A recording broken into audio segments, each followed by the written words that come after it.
Assalamualaikum warahmatullahi wabarakatuh, sahabat Smart Skill School. Semoga kita semua selalu dalam lindungan Allah Subhanahu wa taala. Amin. Sahabat, kita sedang menyaksikan berita viral di mana kejatuhan seorang yang sedang menuju puncak karir hanya karena harta atau tahta atau bahkan kadang wanita. Suatu hal yang pantas kita ambil hikmah pelajaran yang berharga. Yuk kita sapa Ustadz kita, Ustadz Adi Warman Azwari Karim. Ustadz, Assalamualaikum, apa kabar? Waalaikumsalam warahmatullahi wabarakatuh. Sehat, berkah, bahagia selalu. Amin. Alhamdulillah Ustadz. Nah, emang urusan harta ini merepotkan ya Ustadz. Nggak ada dicari-cari, begitu ada menjadi duri. Nah, ini cerita sahabat saya dan memang saya tahu kejadiannya sekitar 10 tahun yang lalu. Mereka berdua membuat sebuah usaha bersama hingga suatu titik mereka tiba-tiba meledak dan mendapatkan keuntungan yang besar. Miliaran loh Ustadz. Namun sahabat saya ini tidak mendapatkan bagian keuntungan yang sama.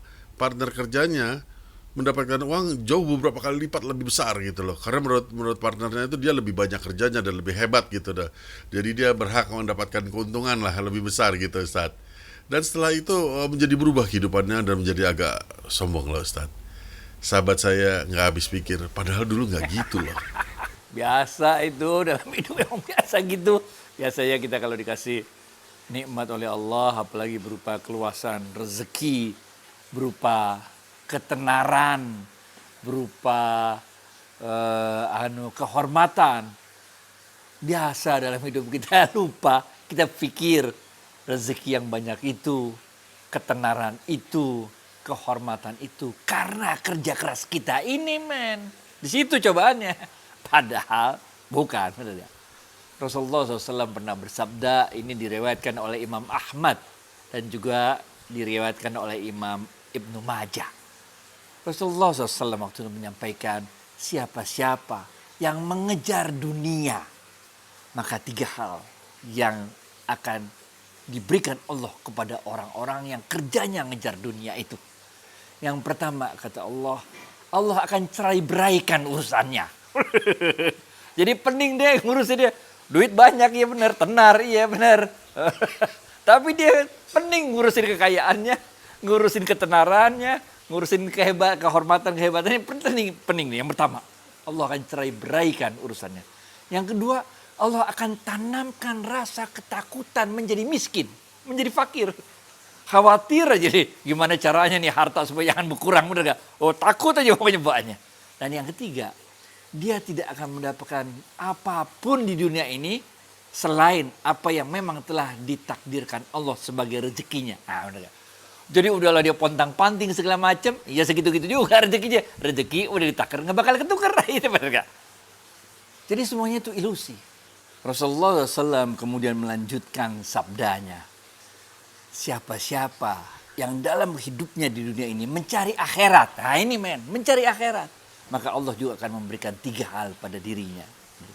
Yang pertama, Allah akan mengumpulkan urusannya. Enak aja tuh, jadi pada datang dikumpulin aja sama Allah, jadi gampang ya. Yang kedua, Allah akan memasukkan rasa kaya ke dalam hatinya. Qanaah, merasa cukup aja. Dan yang ketiga, Allah akan membuat dunia datang dengan hina kepada dirinya. Benar gak? Kita ngejar akhirat, men. Dunia ngikutin kita. Mau ikut, kata dunia gitu. Jadi kebalikan daripada yang pertama tadi. Inilah sebetulnya yang kita sama-sama harus pahami.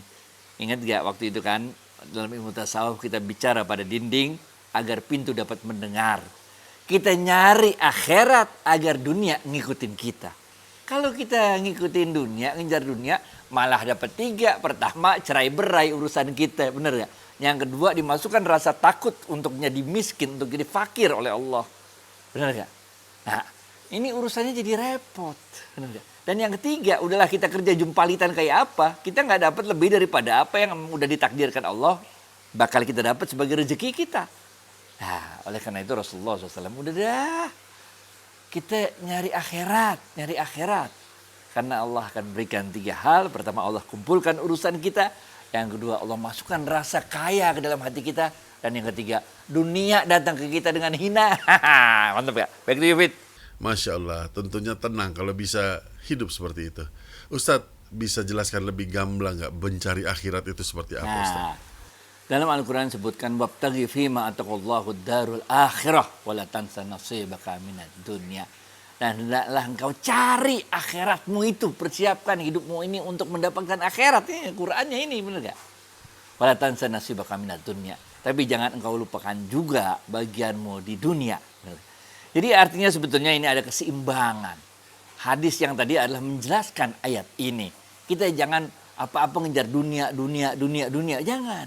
Kejar akhirat aja. Walaupun dalam kita mengejar akhirat itu kita nggak boleh melupakan bagian kita di dunia. Bener gak? Ilmu yang Imam Ali ajarin ke kita dah. Bener gak? Jadilah engkau sebaik-baiknya manusia yang paling baik di mata Allah. Manusia yang paling jelek di mata dirimu sendiri. Sealim-alimnya kita, sesoleh-solehnya kita tahu apa aib kita tahu apa dosa kita. Bener gak? Dan jadilah engkau manusia yang biasa-biasa saja di hadapan manusia lainnya. Nggak usah kita, bener gak? Misalnya orang kita kaya tapi belaga miskin, jangan. Kita miskin belaga kaya, jangan. Kita nggak alim belaga alim, jangan. Kita alim belaga nggak alim, yang biasa-biasa aja, hidup biasa-biasa aja. Jadi kalau kita, ini emang lucu lah. Di kalangan kaum tasawuf ya, ini kalangan para ulama tasawuf. Itu mereka bisa melihat cahaya keimanan. Jadi kalau diyakini dalam ilmu tasawuf ya, orang-orang yang punya kedekatan dengan Allah itu, dia punya cahaya, dan cahaya ini keluar dari kepalanya tuh. Orang-orang yang bisa melihat dengan mata batin, dia bisa ngelihat tuh cahaya keluar dari kepalanya. Itu sebabnya di kalangan para ulama tasawuf itu, supaya nggak ketahuan kewaliannya, supaya nggak ketahuan ketinggian makomnya itu, mereka tutup kepalanya. Pakai peci kayak, pakai sorban kayak segala macam, bener gak? Untuk supaya nggak ketahuan kewaliannya, bener gak? Untuk menyembunyikan kewaliannya. Kenapa menyembunyikan kewalian? Karena kalau ketahuan kewaliannya, itu bisa rusak hatinya, bisa hilang tuh kewaliannya. Kalau orang puji-puji segala macam, bener gak? Lalu sekarang kebalik, bener gak? Malah kita pakai sorban yang tebel biar disangkain wali. Udah balik dunia. Ini bos, balik lagi ke hadis yang pertama dah. Jangan cari dunia, jangan cari ketenaran, jangan cari kehormatan, jangan cari kekayaan. Tapi kita cari akhirat. Maka Allah akan berikan dunia di dalam tangan kita, men. Allah yang akan membuat kita terkenal. Allah yang akan membuat kita terhormat. Allah yang akan kita buat kita selalu merasa kaya. Karena Allah telah janjikan 3 hal tadi. Baik itu Yufid. Mantap Ustaz. Memang seharusnya kita mengejar akhirat. Minggu lalu saya dan istri saya Dewi berdiskusi dengan seorang sahabat. Kebetulan dia tahu kita mempunyai channel dakwah. Dia mempertanyakan, kenapa Allah itu tidak adil? Gamblang sekali Ustadz. Sampai kami berhati-hati sekali memberi jawaban. Karena pertama ilmu kami memang gak cukup. Kemudian pemikirannya itu benar-benar duniawi sekali Ustadz. Semuanya tuh pakai hitungan. Jadi ingat cerita 3 anak anjing yang waktu episode berapa tuh, benar gak? Ada 3 anak anjing, men. 1 sakit rabies, disuntik mati sama dokter hewan. Yang 2 lagi ngomel, benar gak? Kenapa saudara gue disuntik mati, benar gak? Padahal dokter hewan itu nyuntik mati anjing yang sakit rabies supaya yang nyelamatin 2 yang lainnya, benar gak? Nggak mungkin, Allah nggak adil tuh, nggak mungkin, men. Nggak ada rumusnya, Allah nggak adil, benar gak? Lah emang dia kenalan sama siapa, benar gak? Kecuali Allah itu, benar gak? Benar gak? Kalau kita nepotisme kan bahkan ada jalur tertentu. Lah Allah kan Allah, pencipta segala macam makhluk, benar gak? Jadi nggak mungkin Allah nggak adil tuh, nggak mungkin, benar gak? Kita merasa melihat orang lain hidupnya lebih baik daripada kita. Pada saat itu dunia muter, men. Siapa yang jamin orang yang kaya nggak bakal miskin? Siapa yang jamin orang yang miskin nggak bakal kaya? Siapa yang jamin orang yang sakit nggak bakal sembuh? Dan siapa yang jamin orang yang sehat nggak bakal sakit? Dunia muter. Saya umur udah dari 59, kita udah ngalamin, men. Gimana rasanya jadi orang miskin. Di Boston dulu daftar jadi orang miskin di sana sehingga dapat macam-macam staple food segala macam. Kita juga udah ngerasain jadi orang kaya, kita macam-macam. Kita udah ngerasain sakit 6 bulan pakai tongkat, udah ngerasain segala macam. Udahlah, nggak mungkin Allah maha nggak adil tuh, nggak mungkin. Yang kita harus lakukan adalah selalu bersyukur. Betapa banyak orang yang lebih blangsak lagi hidupnya dibandingin kita, bener gak? Ada orang yang mungkin yang ngomong gitu mungkin sehat, dia ada tangannya dua, kakinya dua, matanya bisa ngelihat, kuping normal, bener gak? Ada orang yang nggak punya tangan, nggak punya kaki, bener gak? Dia nggak lebih adil lagi dong, dia bisa ngomel-ngomel sama Allah, bener gak? Ada yang orang nggak punya mata, macem men, syukurin aja hidup men. La in syakartum la azidannakum wa la in kafartum inna adzabi lasyadid. Baik David. Betul Ustaz. Nah, nikmat Allah itu kan tidak terhitung. Gimana mau ngitungnya coba? Nah Ustaz, nih pertanyaan dari sahabat di kolom komen. Tadinya saya pikir ini soal remeh-temeh Ustaz, tapi pertanyaannya perlu pendalaman bagi kami ya. Jadi mau ada 17 Agustusan. Nah tentunya ada uang pendaftaran, juga uang sponsor. Pertanyaan sahabat, apakah boleh ikut lomba acara 17-an ini gitu? Takutnya masuk unsur judi. Kan dari kumpul uang sendiri. 17 Agustus kok jadi berjudi. Oke. Gini. Di dalam ilmu fikih, tapi ilmunya fikih ini bukan ilmu tasawuf nih. Dalam ilmu fikih, judi itu definisinya adalah suatu permainan di mana salah satu pihak harus menanggung beban pihak lain akibat hasil permainan tersebut. Benar gak? Misalnya kita main bulu tangkis 17 Agustusan nih, benar gak? Yang kalah bayar lapangan aja, itu jadi judi. Benar gak? Main pingpong, yang kalah nraktir bakso jadi judi. Benar gak? Karena akibat hasil permainan tersebut salah satu pihak harus menanggung beban pihak lain. Ini yang gak boleh. Benar gak? Kalau 17 Agustusan, ini bisa kita bagi menjadi dua sumber dananya, benar gak? Pertama adalah sumber dana yang berasal dari sesama pemain, sesama peserta, oke? Yaitu biasanya pendaftaran, benar gak? Pendaftaran untuk ikut lomba lari karung, makan kerupuk, panjat pinang, segala macam. Ini uang pendaftarannya, oke? Selama uang pendaftarannya itu tidak digunakan sebagai hadiah, oke, maka dia bukan judi. Uangnya itu dipakai untuk beli kerupuk, pakai untuk beli tali rafia, beli cat, beli pohon pinang, beli semua perlengkapan untuk diselenggarakannya perayaan 17 Agustus itu. Sedangkan untuk hadiahnya kita minta sumbangan dari warga atau dari sponsor. Nah, selama hadiahnya itu bukan berasal dari sesama peserta, maka dia bukan judi. Tapi kalau hadiahnya itu dari sesama peserta, maka dia masuk dalam definisi judi tadi. Oke? Baik itu David, gampang banget itu mah. Ya kan banyak di kejadian seharian kita Ustadz. Di golf, di bowling, pertandingan lain lah. Pokoknya kayak gini. Ntar yang kalah beliin makan ya. Nah itu kan udah jadi beban itu. Ustadz, ini ada pertanyaan nyeleneh lagi dari sahabat kita. Satu ini selalu deh. Dia bertanya, Ustadz tahu kan urusan dukun versus magician? Pesulap merah. Ya. Nah, sahabat bertanya, apa pandangan Ustadz mengenai fenomena ini? Sebenarnya ini pernah kita bahas beberapa episode yang lalu, benar gak? Jadi banyak sekali orang-orang yang sebetulnya tukang sulap, ilmunya ilmu sulap. Babnya itu bab sulap, trik, benar gak? Tapi supaya sulapnya itu lebih keren, supaya lebih dramatis begitu, maka dicampur-campurlah dengan mantra-mantra, dengan pakaian-pakaian yang melambangkan kadang-kadang agama, kadang-kadang melambangkan budaya tertentu supaya kelihatannya, oh ini bukan sulap, seakan-akan ini sihir. Nah ini, sulap sama sihir dua hal yang sangat berbeda, benar gak? Kalau sulap itu emang trik dipelajarin, ada alatnya, ada jenglot pakai baterai, segala macam, bener gak? Nah, itu aja, itu main remote mobil-mobilan anak-anak aja. Kalau kita orang nggak, bener gak? Kalau orang nggak tahu kita bilangnya bisa gue jalanin mobil dari jauh, padahal kita pegang remote-nya, bener gak? Mobil zaman sekarang kan bisa dihidupin sendiri, tahu-tahu mobil nyala aja, bener gak?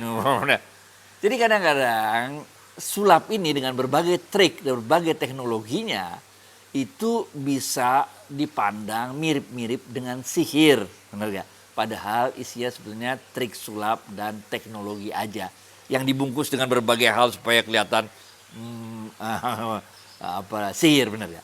Itu satu hal. Sihir sendiri memang ada, benar ya? Sihir sendiri memang ada dalam Al-Quran ada, dalam hadis ada. Kita diajarkan untuk baca Qul a'udzu birabbil falaq, Qul a'udzu birabbin nas, benar ya? Di zaman Rasulullah SAW ada hadisnya orang yang pakai ilmu sihir, bahkan dalam Al-Quran jelas sekali diturunkan 2 malaikat untuk mencoba manusia agar manusia itu tergoda dengan ilmu-ilmu seperti itu. Kisah Nabi Musa kurang apa ilmu sihir itu, bukan ilmu sulap, itu ilmu sihir, benar gak? Ketika tongkat-tongkat dari para pesihir Fir'aun dilepaskan berubah jadi ular. Kemudian Nabi Musa disuruh oleh Allah melepaskan tongkatnya jadi ular. Tukang sihirnya tahu ini beda nih ularnya Nabi Musa sama ularnya kita beda nih. Ular Nabi Musa bener-bener ular, bener gak? Sedangkan ular kita cuma ular sihir. Sihir itu adalah mengelabui level nyawa kita, panca indera kita, sehingga orang ngelihatnya itu seakan-akan ular. Nah ini ilmu sihir itu di situ. Ilmu sihir itu di situ. Sehingga itu sebabnya juga sebetulnya kalau kita berlindung pada Allah, maka panca indera kita yang dikelabui dengan ilmu sihir itu jadi nggak mempan, karena kita bukan sekedar melihat pakai level nyawa, tapi kita ngelihat pakai level jiwa, ruh, benar gak? Kita berlindung pada Allah sehingga kita nggak terpengaruh dengan ilusi-ilusi yang dimunculkan dari sihir-sihir tersebut.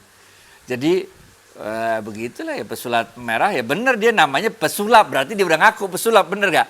Ya, ini kita minta aja dukunnya supaya jangan ngaku dia sihir lah, dia emang pesulap tapi gaya dukun kan bisa juga gitu. Baik itu Vita. Maaf Ustadz, dikit lagi menarik nih. Apakah Allah mengizinkan dukun untuk mengirimkan santet ke orang lain?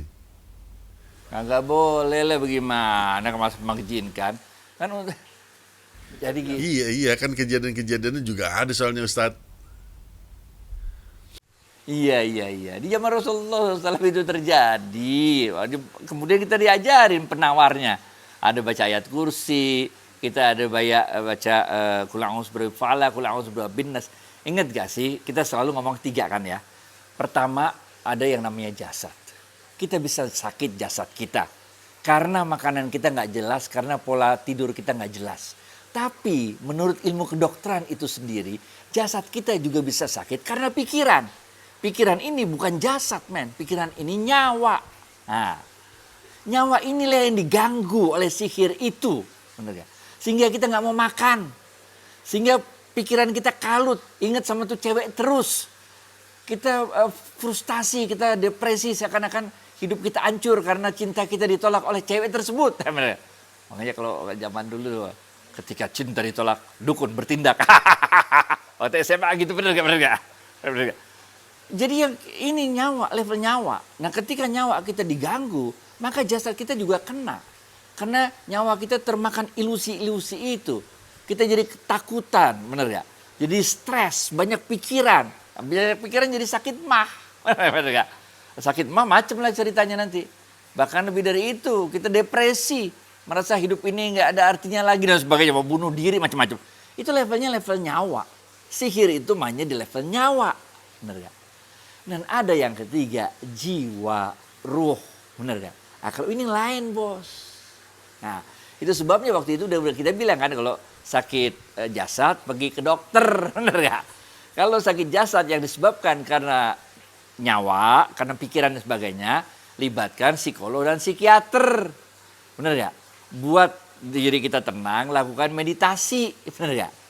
Tapi jangan lupa, kalau di dalam level nyawa ini kita ada unsur sihirnya, kita mesti pakai ruqyah juga untuk menangkal sihir tersebut. Bener gak?